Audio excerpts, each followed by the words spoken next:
Welcome to this week's episode of College Lacrosse Game Day to our mothers, hopefully Mrs. Shroff, and gentlemen. We're joined by the voice of our sport, ESPN play-by-play broadcaster, Anish Shroff. I'll shut up so you can listen to his voice instead of mine, but just so you know what the hell happened last week, here is the shot clock. Saturday, April 12th, the Big East is wide open, and Marquette sucks. Providence 14-2. That was harsh. Sometimes it really sucks to be you. Lafayette 11, Terriers 9. Winkler was a twinkler with 5 blinkers against Colgate, 12-9 Lehigh. Fairfield is pretty good, man. They're 11-1, 4-1 in the CAA, and they just beat Delaware 13-10. Navy battled tough, but Eicher was nicer. He had the OT winner for Army, 12-11 final. The Drexel Dragons had Daenerys Targaryen on their back as they burnt down King's Landing, or Hofstra, 14-6. It was raining cats and dogs in Albany. The Danes beat the Cats, 15-11. Yale says, "You're not that guy, pal," to an ambitious Dartmouth squad, 21-12, Dogs. The Harvard Crimson saw darker red than their jerseys. Penn caught another L, 13-6. Spanos was Thanos Saturday, helping the Terps end Ohio State's 11-game win streak, 13-8, Maryland. The banged-up Blue Jays knelt to Trainer, the king of the jungle, a.k.a. Happy Valley, Penn State, 10-4. The Big East has some good defenders, Freehill and Banks, just to name two. Denver beats Georgetown 7-3. The Duke Blue Devils were the wrong shade of blue this week. Carolina was the shade that hit, 8-7 Heels. Spiders have 8 legs, and they had 8 goal scorers Saturday against High Point, 11-6, Richmond. Booker's on a yacht with J-Rock and Bora Bora after his pay-per-view event. 17-12, Cornell takes Cuse. Notre Dame, Virginia, it's a shame this game was on ESPNU. My unborn daughter saw this coming, 12-7 Irish. Sunday, April 13th, Wolverines claw themselves out of the first half rock fight with Rutgers, 8-6 Michigan. It's late. It's 10:20 in Boston, Massachusetts, but I have as much energy as I ever have had. I'm here with you guys, and we're together. We get to talk about lacrosse. Where else would you rather be right now? Yeah, nowhere. Core Power.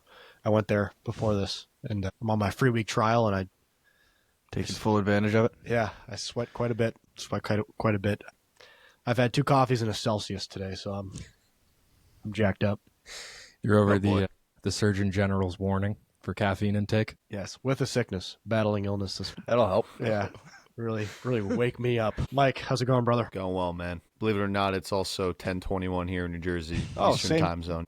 Plenty of energy. Let's get into this interview with Anish Shroff, the lead play-by-play commentator for lacrosse for ESPN. He's going to do some big games down the stretch, including Final Four weekend at Gillette. Anish, thank you so much for joining College Lacrosse Game Day. Really appreciate it, man. Yeah, as I was telling you before we jumped on, no win situation here for me. I say something dumb, you guys have content, and I am you know what. We're throwing the bait in. We're gonna reel it out. Get some good clickbait out of this for sure. I hope you have a good editor. Yeah, Don't worry. I mean, we get you for 2 hours on a Saturday every week in the spring, and it's the most enjoyable time of our week. I think we speak for a lot of people listening, but curious what you do outside of that, what your day to day is like, just given your career and your profession. Can you just walk us through what a typical week is, specifically in the springtime for Anish Shroff? you know what's great about that is, in this business there is no typical week. That to me is probably my favorite part of it. Sometimes it's my least favorite part of it, where you do crave a little bit of routine and sameness and normalcy. But with my duties with ESPN, with the Carolina Panthers, I'm all over the place sometimes. The month of March, for example, going back to February, I had about a 6-week span where I did the PLL Champ Series. I was doing college basketball, NCAA lacrosse, college baseball, and Major League Baseball. Yeah. Not to mention the stuff with the Carolina Panthers, all this in a 6-week span. So there is no typical week. It's very helter-skelter. It's a lot of planes, trains, automobiles, less trains, more planes, and automobiles these days. But that's what makes it fun. You kind of wake up every day. Oh, hey, what do we got going on today? Oh, all right, lacrosse this week, baseball next week, baseball and lacrosse this week, basketball. That's kind of what makes it fun. I get into the fall, and that's probably the only time of the year where it is normal, but it's just bananas, where I'm doing a college football game every Friday for ESPN, and then NFL for the Panthers every Sunday. So while that is routine and typical, and generally there is a cadence to the week, Sunday through Sunday, from September, October, and through the most part of November until basketball season starts, it's a lot of travel, and it gets pretty hairy.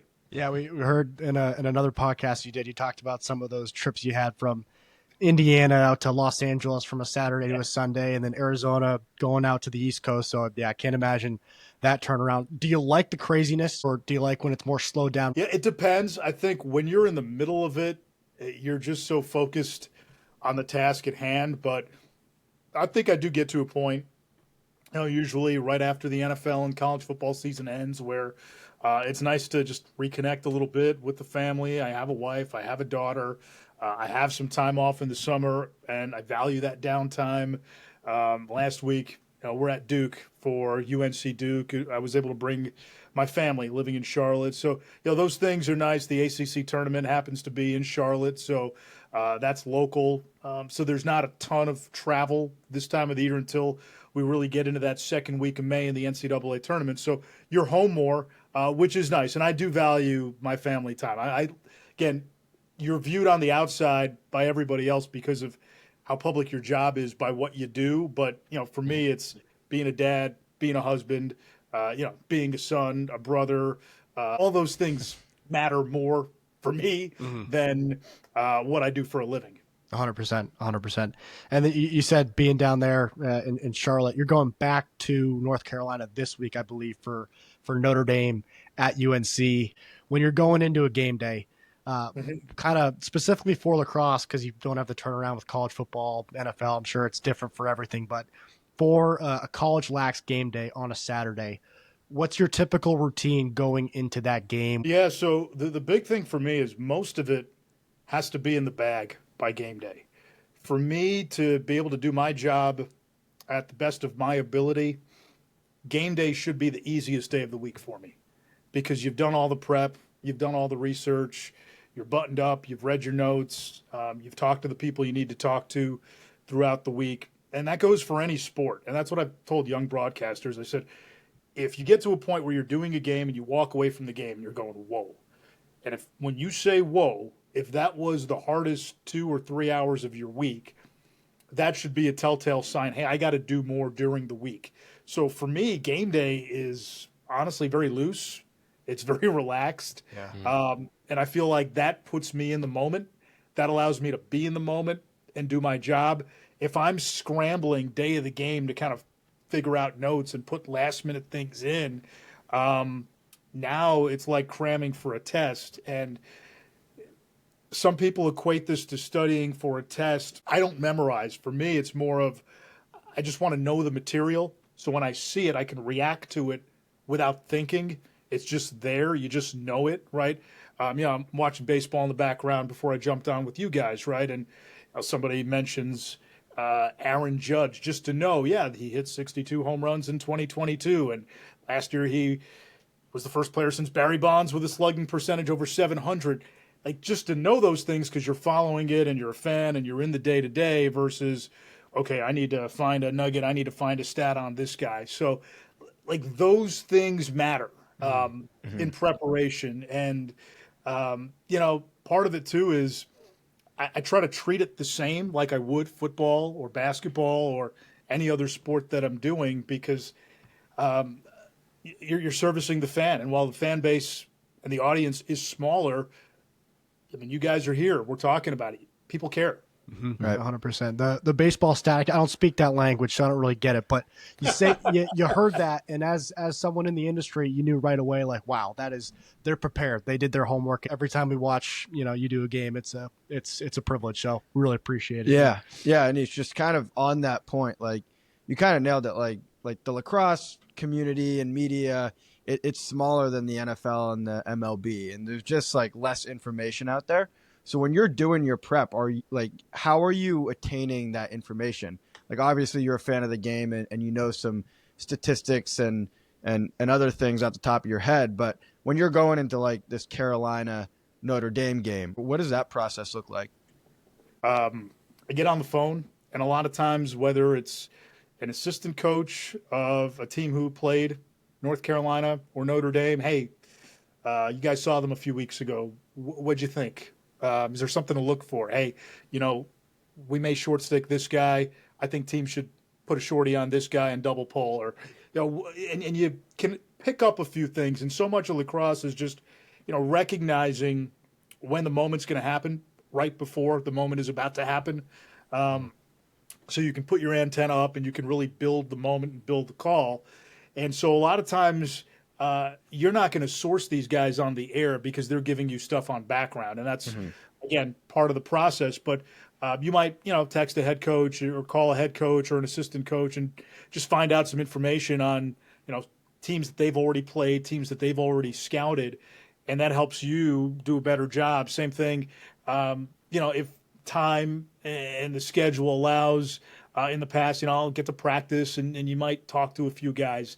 I go down on the field before the game. Usually that's probably, the one thing on game day that I do try to do is get down on the field before the game, and you'll pick up 2 or 3 little nuggets about what's going on game day. Hey, watch this guy's knee.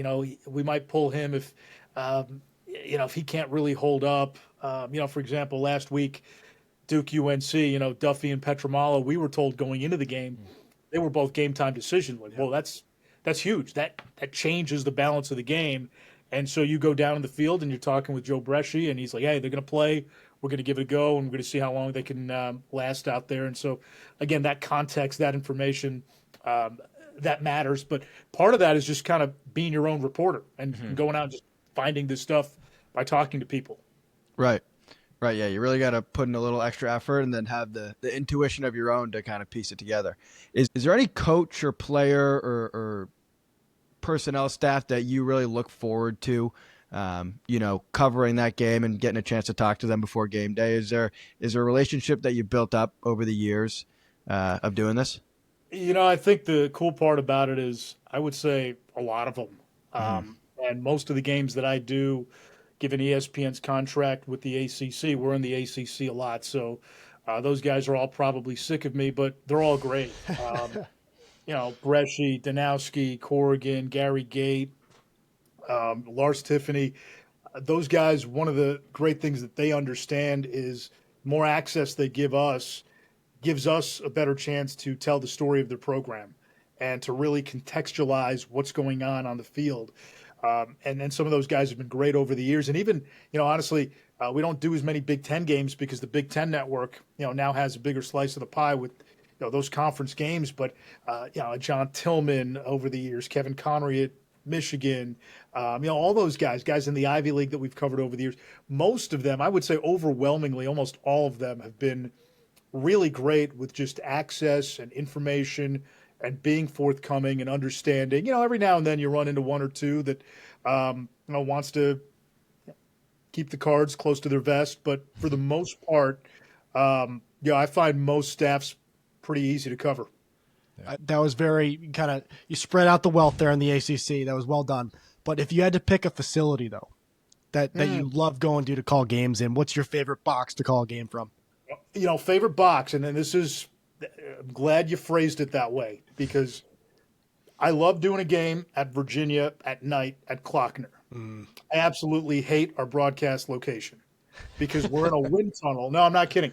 People were giving me a hard time because I bundled up for a game last May.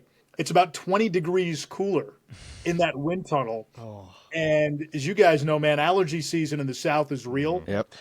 And so I would walk out of games from Charlottesville, and you're just breathing in the wind for 2 hours. And the next day, you can't talk. You're stuffed up. So that's rough. Klockner's one of my favorite places to do a game. It's a great setting, especially at night. I hate that press box. And I've let Lars know. So I'm not saying anything that I haven't told them already. So you guys got to get a real press box. But Syracuse, just the sight lines and where we are. And again, the first lacrosse games that I did, I was in college at Syracuse. So that vantage point is special to me. So I really like that one. Maryland, when we're down on the concourse, great. But when they put us up in the football booth, it looks like in you're staring at down on the field? The Hubble telescope. Yeah. He called the Yeah, you're telescope. up in NASA. So that one can be a tough one. I really like Michigan and Penn State. They've got great setups. I've yet to do a game at Ohio State's new stadium. Would love to get out there. Hopefully, maybe this May. But there's a lot of good ones. There's a lot of good ones. Notre Dame is weird, and I got a story, and you guys probably have seen this. So Notre Dame, you're in the press box, but you're kind of back, and you're in this little booth, and everybody around you can hear what you're saying. It's open. It's kind of weird. So I can't tell you how many times we'll say something, and maybe it's dicey or opinionated, and somebody will turn around and look at us like, weird. We said it. Whatever. There's also no bathroom in that press box, and I don't know if you know the story. Oh man! But I almost got caught. And again, it's like wide open, so there's no bathroom, and it's wide open. So it's it can get dicey. Did you get a call with a number 1 or number 2? No, it was number 1. So this was 2021 quarterfinals. So they were supposed to have the quarterfinal in South Bend at the football stadium. But again, we're still post-COVID, so they had moved graduation up a week. So now graduation gets the football field, and the quarterfinal games get moved to Arlotta. So we had 2 games. The first one was Duke-Loyola, which went into overtime or double overtime. Duke wins the game. And then we had Maryland-Notre Dame in that second quarterfinal. So we didn't have any programming between the 2 games, so we were kind of on our own to fill. So the first game gets done. We had done the halftime from site. Then we're filling the in-between the games. So we get to the next game. Then we go into the next game. And then at halftime, it's like, all right, hot day. I've drank a lot of water. We've called a lot of lacrosse. We had an overtime game. Now we're at halftime of the second one. I got to go to the bathroom. Like, no, we need you. Like, we didn't tape halftime. We're doing the segments live. Like, oh, man. So we do the segment at halftime. We get into the third quarter. I think Notre Dame was up by 3 or 4 goals. It's into the fourth quarter now. And it's to the point now where, like, on a scale of 1 to 10, being the breaking point, I'm at about a 9.2. Like, full-on emergency. And I'm kind of thinking to myself, all right, Maryland's not going to come back, right? I mean, as long as this game doesn't go to overtime, I'm good. So the only thing on my mind right now is just please end in regulation so I can go to the bathroom. Because, again, it's an open box. We're in an age that we're in. You got, there's, like, females around, so everyone can look through the window. So I'm not getting fired over this, right? And I got to go bad. So finally, Maryland ties the game at the end of regulation. We go to overtime. I'm my producer. I'm like, dude, I got to make a run for it. I got to get down to the concourse. Have Quint take us to break. I'm jumping off the headset before we even go to break. We're about to go to break before we go to overtime. And I just said, if you got to hold the face-off an extra 5 or 10 seconds, hold the face-off. So I sprint out of the booth, down through the stands, through the concourse, coil around into the tunnel, using the public restroom. And of course, I mean, now you're going forever because you've been holding it in for knows how long, right? So I'm like, hurry up. Finally, I start racing back. I see the face-off guys, moving toward the center circle. So I go, okay, they haven't started yet. And I'm running, man. I'm running through the stands. I get back in, and I see that Maryland wins the face-off. I go, oh, shoot, they started. Crap. So I'm running in. My headsets aren't even on. Now, in the back of my mind, overtime, you win the face-off. What do most teams do? You call timeout, right? So the back of my mind, I'm going, please call timeout. Please call timeout. Of course, they don't call timeout. I put on my headset. And if you watch the end of the game, watch the end of the 2021 quarterfinal. There's only one thing I say in overtime. And the first words out of my mouth, DeMeo wins it for Maryland. God, Wow. I never thought we'd get a play-by-play of Anish's story of an emergency bathroom break. Oh, man. All in a suit too. I'm picturing you in a suit the whole time doing that. Oh, I mean, and I'm yelling at the guys there. I go, we got to get a bathroom in here. How do we not have a bathroom in the press box? You have full right to say that. Oh my gosh, that's incredible. And Quint's looking at me. I mean, he's trying to hold it together. He's busting out laughing. He thought it was the funniest thing. But yeah, that was wild.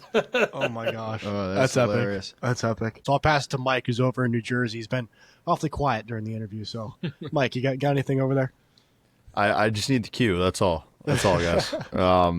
Yeah, Anish, we were chatting before you got on. Dan had sent the Awful Announcing podcast episode that you had with them, and something stood out to me. To paraphrase, you were essentially, he asked about different sports that you commentate, and you mentioned how college lacrosse or lacrosse in general is just so different, just because how small the game is and how a lot of people watching may not understand. So my question was, what's it like trying to please, both of the parties of college lacrosse fandom, like guys like us who are lax rats, have played, have the IQ, and then people who are watching for the first time and have no idea what's going on. What's that like? It's a great question, because the simple answer is you just have to know going in, you're not going to please everybody. And I try to be mindful of, kind of where we are in the season. Early in the season, a lot of times you'll get some new viewers whose kids might be playing lacrosse for the first time and they want to watch. And you'd be surprised how many casual fans, and I have a lot of friends, I didn't grow up in the lacrosse world, so I have a lot of friends who will watch lacrosse only because I'm doing the games. And championship weekend, on cue on the group chat, the question that I get asked all the time, hey, they shot it out of bounds, how come that's not a turnover? And when you explain that rule, I get it, it ticks off the casual fan, but I think what has always helped me and Kark and Quint is we cover other sports. And this isn't a slight on lacrosse, this isn't making the sport feel small, but doesn't get the ratings that football does or basketball or some of the other sports does. And if you're in it and you've lived in it and you're in the bubble, I think there could be an assumption that, hey, everybody knows this stuff, when the reality is most people don't. And championship weekend, and in May especially, you guys might tweet, oh, there he goes, explaining the backup rule on a shot on goal. But the reality is that's when we get our biggest audiences. Mm-hmm. And why are those audiences bigger? Because not everybody is a lacrosse fan. It might be Hopkins fans and Syracuse fans. Oh, I know they play in May. Here I come. Or Maryland fans. Here we go. We're in May. I watch on Memorial Day. And so you're trying to placate a larger audience. And I think you also have to know that with some of the hardcore fans, whether you're upset, happy, indifferent, they're going to watch anyway. And right. I think we have a duty in calling this game that there's a little bit of missionary work in it as well, where you want to grow it. And I think we got to stop gatekeeping the sport. We got to stop gatekeeping the sport. You want to make this thing inclusive. You don't want to make it exclusive. When guys who play lacrosse go and shine on the football field, I'll give you a great example, like Jordan Faison. What a great story. You got a college football playoff game, and they're showing his lacrosse highlights to a game that was watched by 10 million plus people. Yeah. Every time Pat Spencer picks up a basketball and an announce crew is talking about his lacrosse career, you are spreading the gospel of the sport to hundreds of thousands, maybe millions of people who aren't familiar with the sport. That matters. And when you get the reaction from inside, like who cares, and that's trite and that's old, you're bubbling up the sport even more. Mm-hmm. And there's a part of me that doesn't know, does lacrosse want to cross over and be a mainstream sport, or is it comfortable being niche? Because if it is, you're going to start to see a trend that's already happening continue, which is you're going to get less and less games on linear television. You'll get more and more of what you saw last week, where you got to pay $18 for a one-camera pay-per-view production, right? That will become more of the norm if the sport is going to gatekeep and stay niche. So it's a push and pull, right? I'm not trying to alienate the hardcore fans, but we want to make it accessible to people who might have a reason to come to the game, because at one point, I always look back and say, I was that guy who had no reason to be involved with this sport, and yet I've been a fan for it for a quarter century. And part of it was I watched Mike Powell for 4 years, and I go, this is a pretty freaking cool game. Yeah. And he had a pretty special player, and I didn't have to be a sports fan to digest that. But watching him, I needed a reference point. And I remember somebody gave me a reference point. I said, how would you describe Mike Powell? And they said, he is Pete Maravich and Wayne Gretzky. And I said, wow. And that analogy helped me become a lacrosse fan because now I understood the sports language, and it allowed me to then get deeper again as a young fan of the game to get deeper into lacrosse. Mm-hmm. It's almost like now you have to have a budget to set aside every year to be a lacrosse fan. And I feel like for every other major sport, that's not the case. I mean, we see, just to dive deeper, like we see having to pay $20 for individual streams. Like, is that the future of lacrosse? Well, again, I think that starts, from the community at large, right? For so long, it's felt like you've had these competing enterprises trying to carve up a larger slice of a smaller pie instead of somebody saying, hey, let's just get a bigger oven and bake a bigger pie and we can all eat. So I think there's got to be alignment, men's and women's lacrosse, NLL and PLL. I think one of the interesting things that's going to probably happen in these next few years, the Olympic format rubs some people the wrong way because if you're a purist and a traditionalist, you say, hey, that's sixes, that's not lacrosse. If lacrosse is going to be an Olympic sport, we need the full field format. But if sixes is your avenue to get Olympic exposure and then to get that funding from the government for all those countries to, again, further the sport, if that's what you can get right now, take it. Take it. Yeah. Yeah. Take it. We might have been on the other side of the fence, but that's great perspective, right? Like, we can't be greedy. We have to take what we can get. And I feel like, across the board, that might kind of have to be the future, at least for the next couple of years. It's just like, what other sport has like 3 different freaking versions of it? Like no, and again, like those are valid points, right? Those are valid points where you're trying to streamline what this is supposed to be in the end. And maybe the answer is it's evolving, but I guess my fear is, let's say Olympic lacrosse hits and it hits the casual fan and they say, wow, sixes, it's 25-23 and fast-paced games and a lot of scoring, and it hits. And then the gatekeepers say, no, this ain't it. This ain't it. Go away. How is that healthy for the sport? Yep. No, this is valid. We're all just. And again, I'm throwing it out there because I think we're all in the same boat. I think most of us here, if you guys are doing a podcast, we're out there calling games. I mean, we want to see this thing take off. Totally. We want to see it grow. I think sometimes we get in our own way. Yeah, definitely. I mean, it's like, Totally. if you are a new fan, which one of these versions matters the most? And it's hard to know. Like, they all matter to some degree, but it's like, what is the pinnacle of the sport? And I think to us, we'd say, it's the college lacrosse championship weekend. But, maybe for a young kid who's just watching lacrosse for the first time, maybe it's the PLL championship.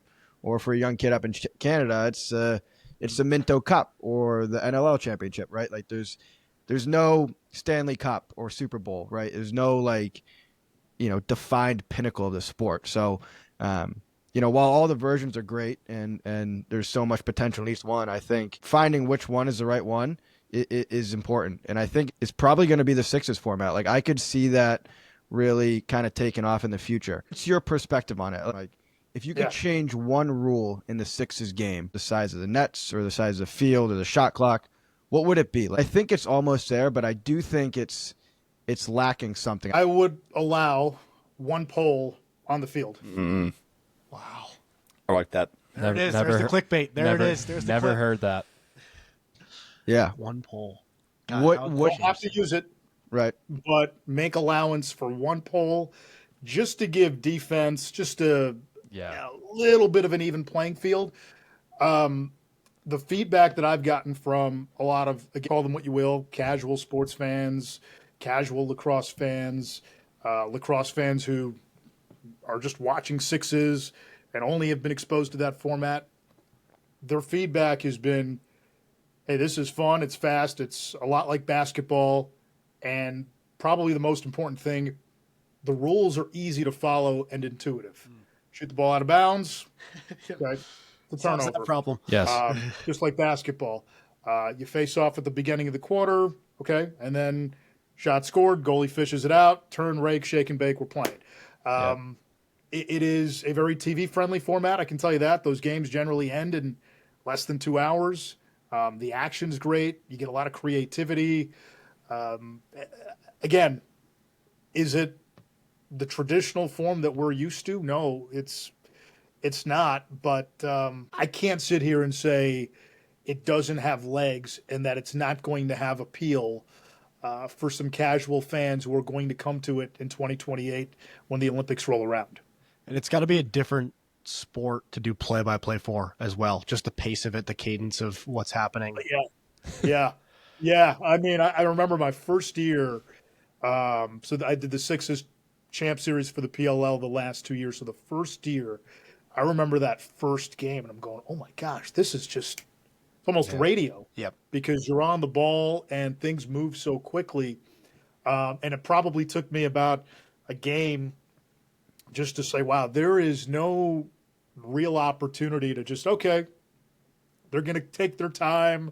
They're going to clear. You want to get a story in, Kark, you want to jump in. Like, you don't have time for that third person. It's just everything is moving. Everything has a purpose. And if it doesn't, you're going to turn the ball over or you're going to run out of time. So it's a lot of fun to call. I'll tell you that. It is a lot of fun to call. I've never done hockey, but I think it would probably be the closest to hockey.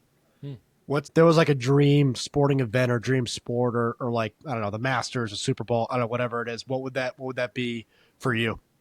Yeah, it'd be the Super Bowl. It's hard not to, right? It would be the Super Bowl, and I'm hoping one day soon Carolina gets there and have that chance to hopefully call Super Bowl would be unbelievable. But yeah, I mean, that's as big of an event that we have. So it'd be hard not to say the Super Bowl. I don't know when Carolina's going to go there, but I mean, it's on the bucket list. So yeah, no, that would be amazing. All I ask is if you're doing the Super Bowl, don't leave us because we appreciate you and thank you for all you've done for our game and thank you for doing such a beautiful job of calling some memories we have. I'll tell you what, it's funny you say that. Like I got a lot of people who were coming after me when I took the Panthers job and they're like, oh, how dare you? And I'm just like lacrosse people. And I'm going like, I'm not leaving. I just added this. It's the NFL. Give me a break. Yeah, I know. It's a different season. And people, I mean, like there were some people where I was like, man, this is weird. It was like like 85, 90% just very complimentary. We're thrilled for you. We're happy for you. And then like there was a 5 to 10% in there where it was like I had pulled a Judas or a Brutus, and stabbed somebody in the back. I'm like, I'm not going anywhere. Lacrosse is fun to call. I hope that comes across. I genuinely enjoy calling the game, and at the end of the day, right? It's ESPN's call. I'll be in that spot as long as they want me in that spot. I don't have the hubris to be like, oh yeah, I want to do that for the next 10 years because somebody might be like, yeah, like, dude, we don't even have you in there for the next 2 years. So I don't know. But as long as they'll have me do it, I mean, I really enjoy it. So it's awesome. We can tell. Thanks so much, Anish. Really appreciate your time and enjoy Carolina, Notre Dame this weekend. Should be awesome. Appreciate you guys. Thank you. Thank you. See you, Anish. Thanks to Anish. That conversation went for another hour and it was a complete joy. What a great human being. Great ambassador of the game. Someone who we didn't talk about how he got into lacrosse, but didn't play, was introduced to the sport when he went to Syracuse, and it's encouraging for me to hear someone who didn't play lacrosse as knowledgeable as he is, and not so much like all the players where they went to school and stuff. Like he knows the X's and O's. When he watches an offense, like he gets it. He gets what they're trying to do. He was critiquing some strategy in our discussion after. I was impressed.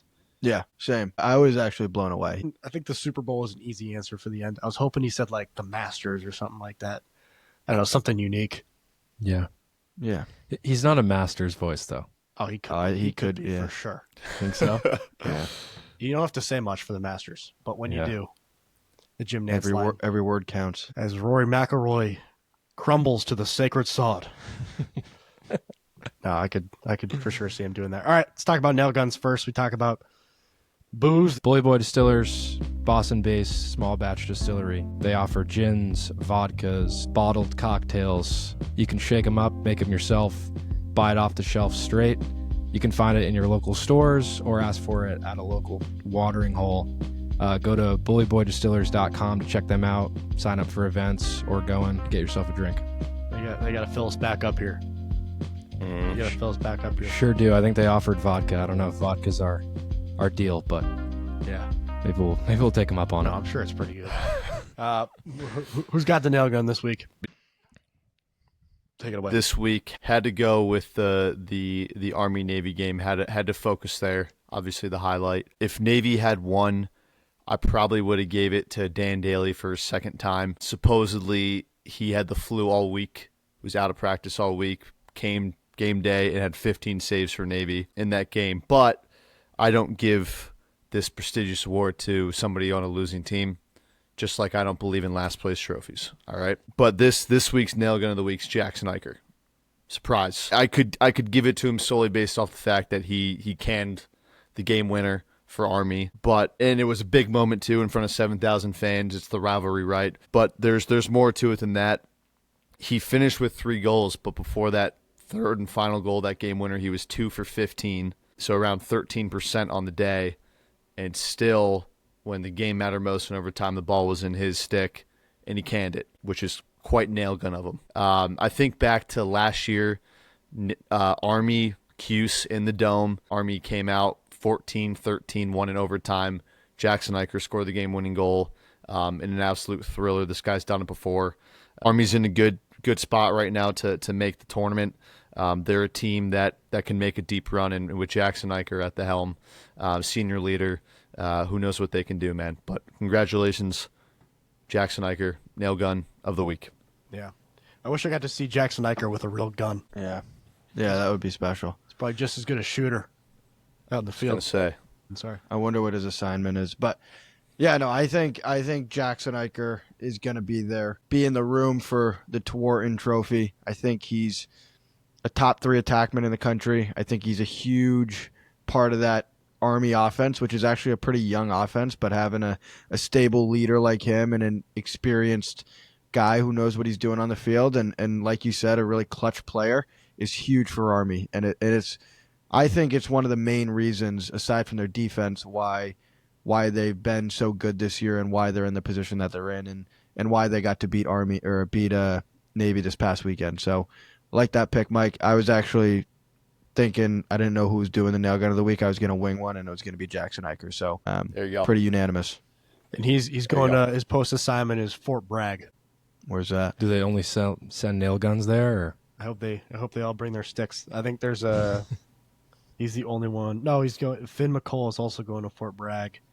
They got this all on their Instagram. So I hope Finn McCullough, Jackson Eicher throw the ball around along with becoming full-blown guns. You graduate from being a nail gun. You're now a gun. Their 10-mile rucks are just upfield passing. Right.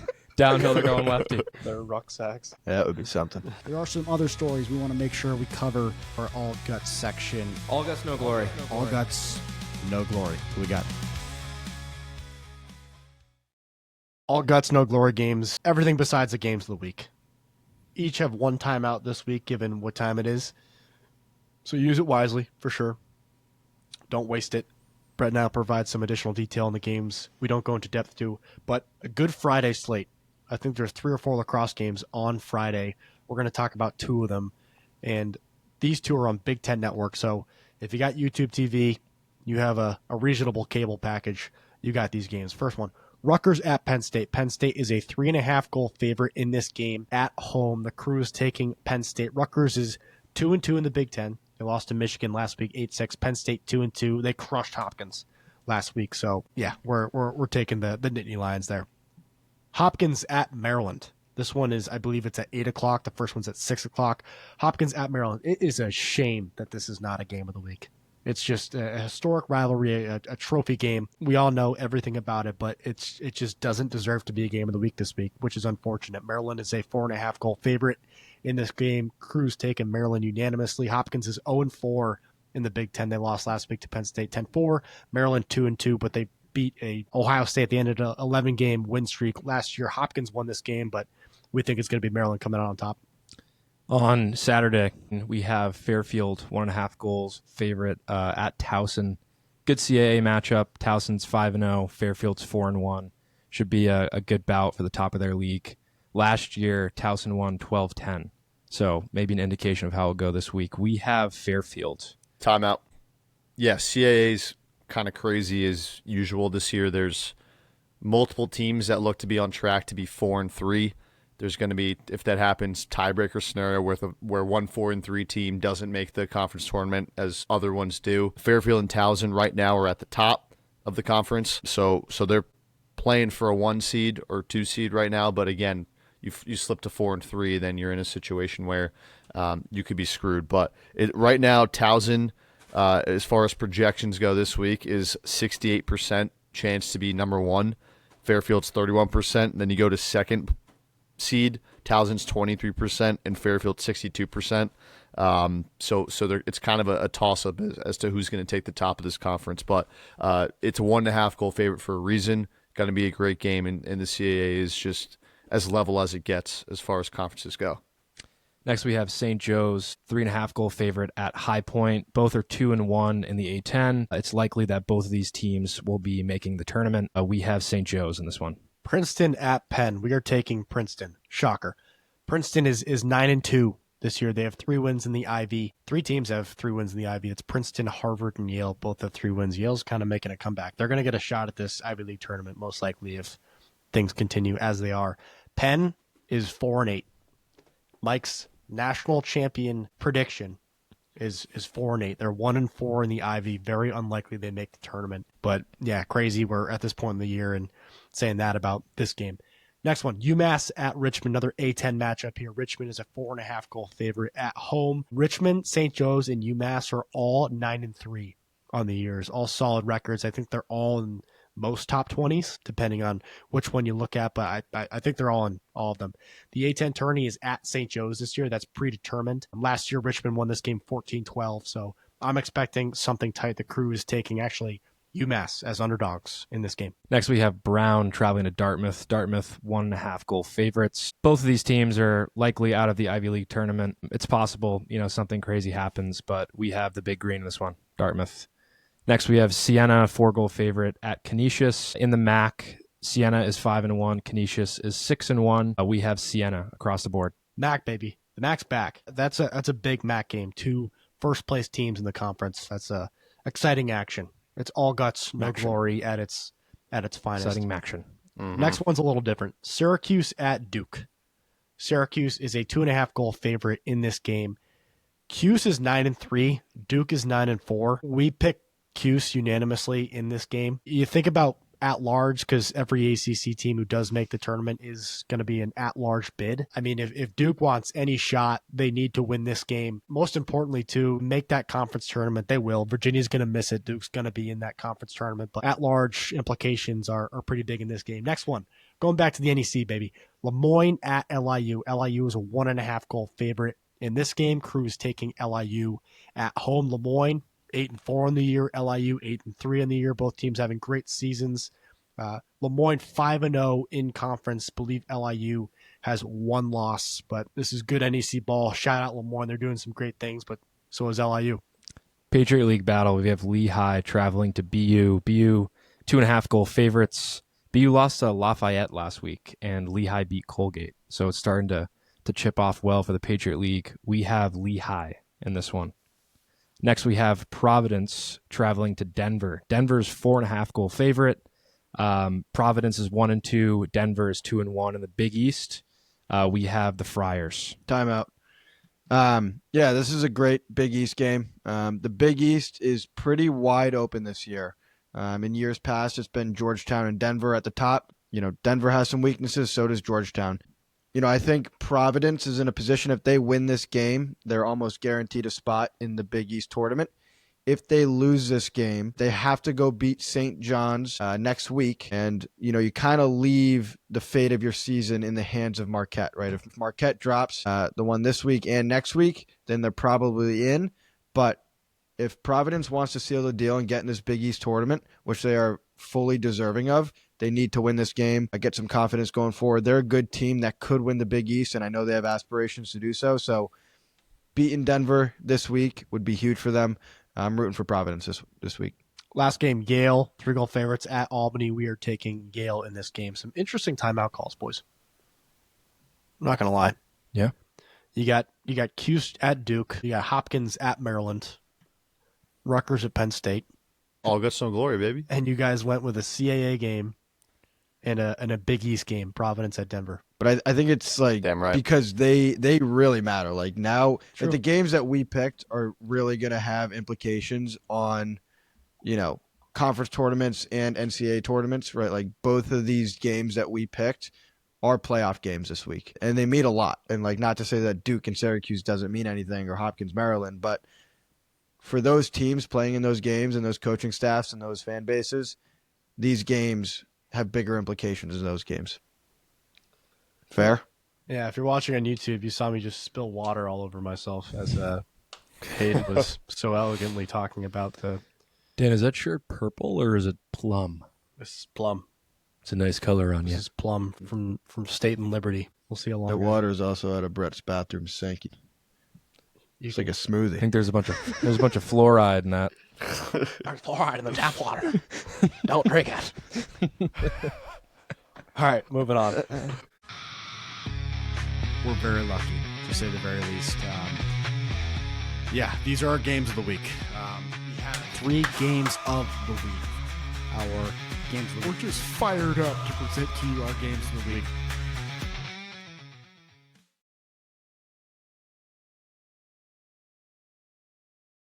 The spreads are in. Ready to talk about these. It's brought to you by EMAS Strings. Brett will talk about EMAS Strings. Yeah, I've said it. I've said it before. I'll say it again. I mean, you're not going to get a better traditional pocket than from EMAS Strings. Lucas Ando, second generation stringer.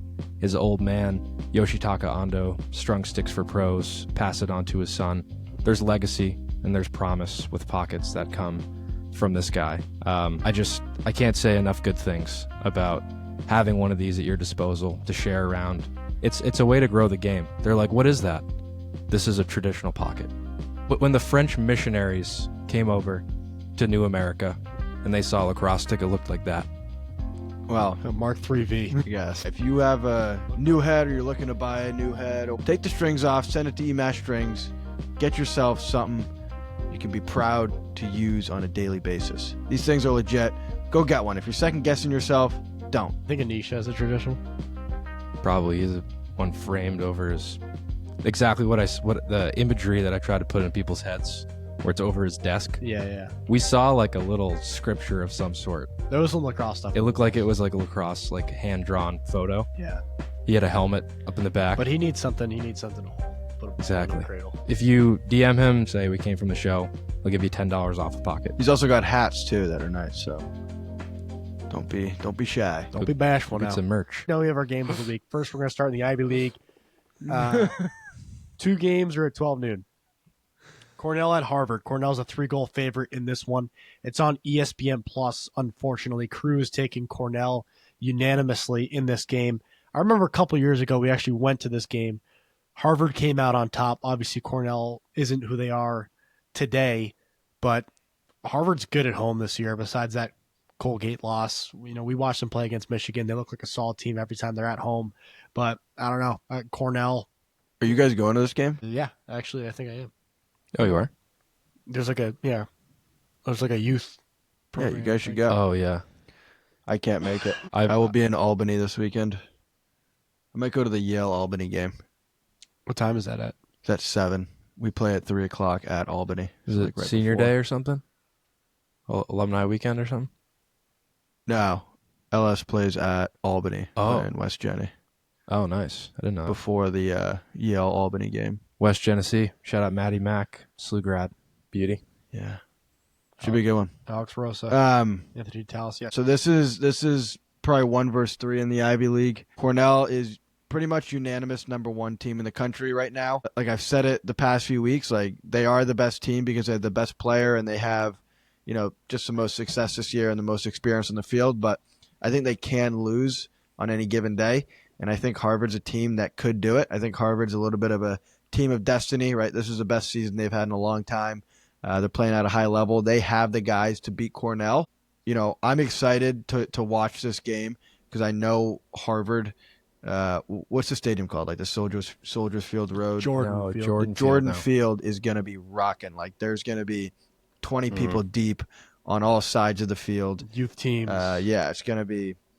They should do this one in the Coliseum. Like it would get a big crowd. They always have a great Cornell tailgate too. The Cornell tailgate's debatably better than Harvard. They get fired up for these games. We'll go to both. If you guys need a good sell to go to this game, this is Harvard men's lacrosse's Twitter page. They tweeted this out. Ready? It says lots of reasons to be there. Number 1 versus number 10, 2 to Wharton candidates, top 2 scoring offenses, plus a DJ will be on site, 5 food trucks, free T-shirts to first 500 fans, bouncy house, and Harvard Lax painter, and then lastly, free Harvard lacrosse stickers and more. Whoa. Bouncy house. I didn't hear anything past Bouncy House. Eat a light Stood out breakfast. to me too. Wow, Jerry Spraying Byrne's a salesman, eh? Jerry Byrne knows how to do it. That is electric. This is gonna be like a Final Four weekend. Get like the fan zone, probably like clock your fastest shot, do some accuracy challenges, win a Wonder Boy. I would Xander give a clocked lot it. to be at this game. But I won't be able to make it. Xander clocked at 86 today. Did you see that? Mike, Wow. what do you got on this one?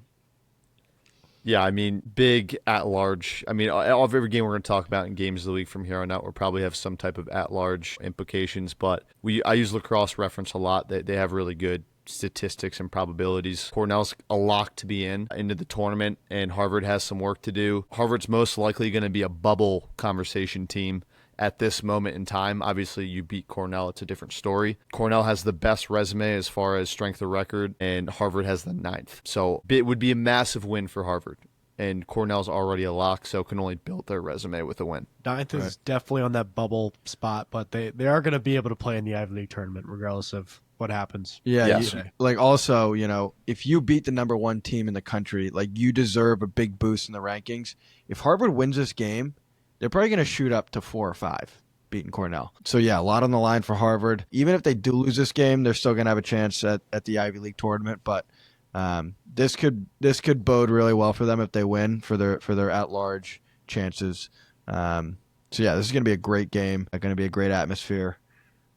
ESPN Plus too. I remember last year in the Virginia game, it was on ESPN Plus, but they had a really great podcast. I have a feeling it's going to be something similar. They're going to pull out the on-field 4K cameras and all the theatrics will be there for the Jerry Burns show. Wait, Next. Mike, did you say there's a Harvard painter there? I think like painting, like it said HLX painter. Huh. So you guys saying should Harvard you guys should lacrosse. get like a self-portrait or I was something. going to say, what, you going to Harvard for art school? Something's That'd be off. sweet. Maybe it's like face painting. I saw that at a hockey Yeah, it's game. probably face painting. Yeah, That'd be great. I get that. Just give me some eye black. That's all I need. Just make me a bear. Make me a big red bear. Can you draw, Shave your head. Can you draw CJ Curtis taking a jump shot on my forehead? All right, next game, ACC action. Notre Dame 1.5 goal favorites at UNC. This one's at Saturday on ESPN. You and Anish is going to be on the call. We are taking UNC almost unanimously. This is so much different than last year, 2 years ago. When you look at a Notre Dame UNC game, it's, obviously the Irish this year, not so much. Notre Dame's still the favorite in this one, though, but UNC, big win over Duke last week. Can they build off it? Mike, I'll start with you just to be a Harvard Lax painter, but of this game. Yeah, I mean, this game's going to be on ESPNU, so it's going to be an excellent broadcast, probably one of the best of the weekend. Like you said, Notre Dame UNC, you think back to last year, this is not even close to a game of the week. Not even close. Notre Dame has not been the Notre Dame of the past 2 seasons, but they're still Notre Dame, and UNC has shown that they can beat some really good teams. Both are going to make the ACC tournament.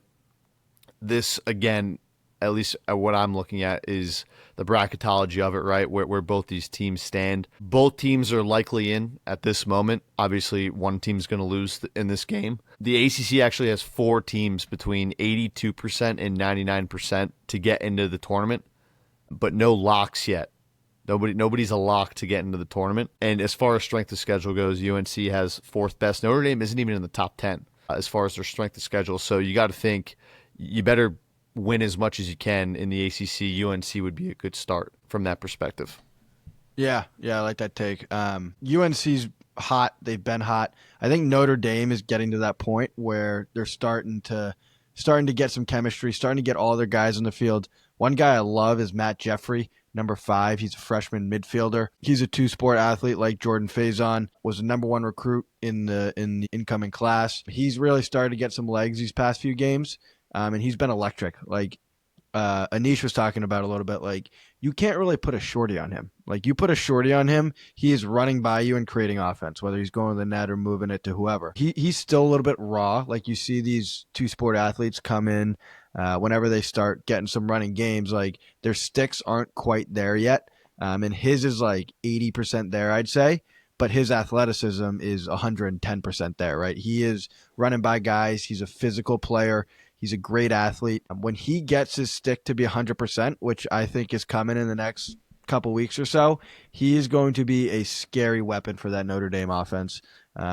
So don't count Notre Dame out of the picture yet. I still think UNC's a little more complete of a team right now, but they do have a young defense. And, I think Notre Dame could surprise some people here and win this one against UNC this weekend. Last one, Ohio State at Michigan. Is there a name for this rivalry, Mike, in football, or Big one? The big game? Yeah, I think it is the big game. Wow, what a term. I mean, you ask us what rivalry you're going to be talking about the week Hopkins and Maryland play each other, and Ohio State and Michigan play each other.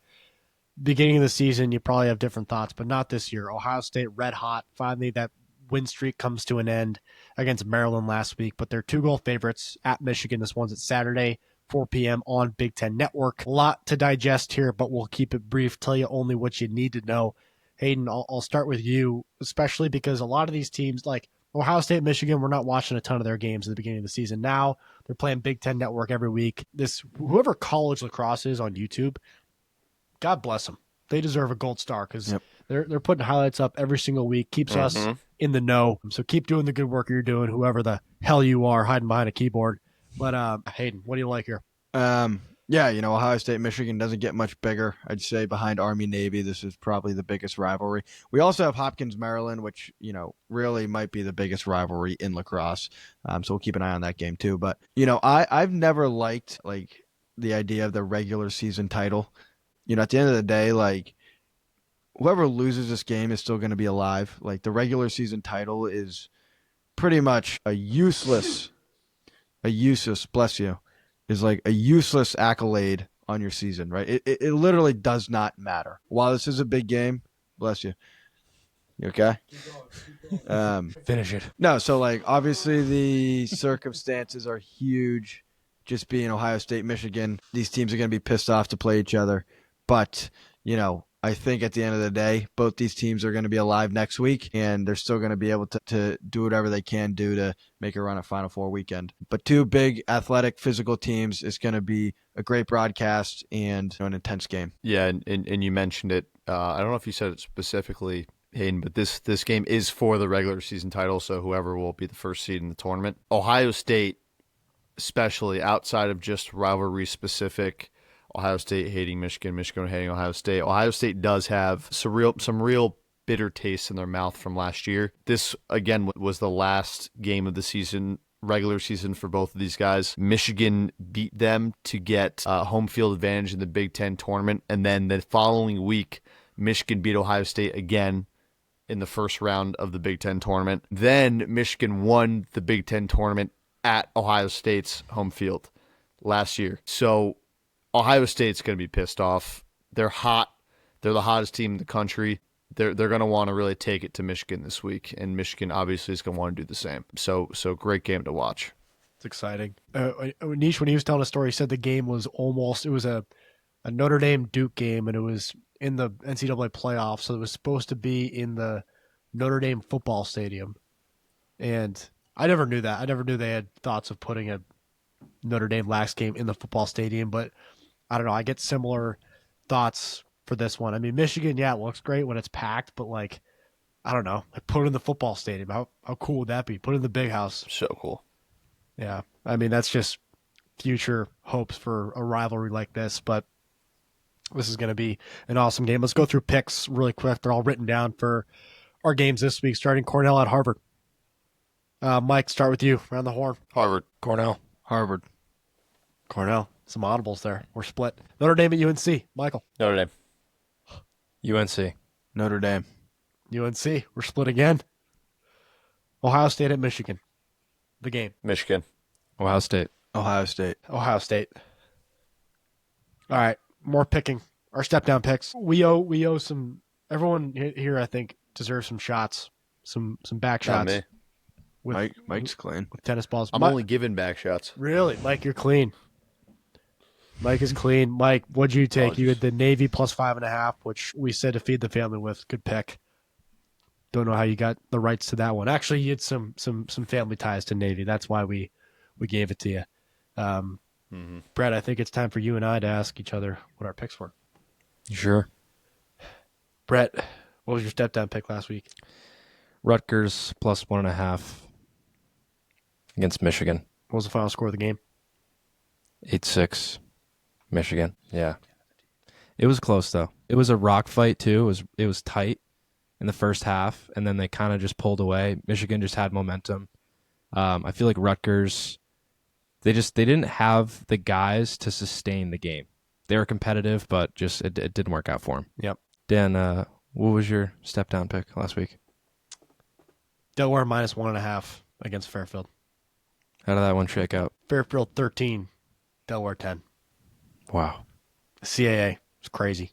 It's a good conference this year. Yeah. No, it is. It's thick. It's thick. It is.